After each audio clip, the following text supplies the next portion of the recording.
মাথা বের করে না, মাথাটা ভিতরে ঢুকায় না। মাথায় যদি একবার তোকে কামড় দিয়ে ধরে এটা ছাড়বে না, একবারে মাংস নিয়ে নিবে। তুই জানিস সেটা? হ্যাঁ জানি। কচ্ছপ যদি একবার কামড় দেয় আর মাথা বের করে না, যেখানে কামড় দেবে এখানে ছাড়ে না। মাংস তোর শেষ। এই হাতে খামছে খাস না। শালা কেমনে মাথা বের করে দেখছোস, ছোট থেকে বড় ভাই। এই যে এই যে ওরে বাবা রে, এটা কি হচ্ছে সাপের মতো রে। আগে বেটা ফুলে গেছে। রাগে ফুলে গেছে দেখ, হুম মানে কি হুম রাগ করতেছে। দেখাচ্ছে।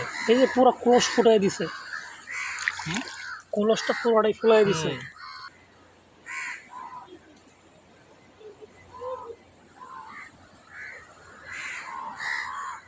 কচ্ছপ স্যার, কচ্ছপ কচ্ছপ কচ্ছপ কচ্ছপ। কি সুন্দর সে যুগ দিকে পলায় যাচ্ছে, কিন্তু সে তো পড়ছে এমন বিভাগে সে তার যাওয়ার কোনো ক্ষমতা নাই।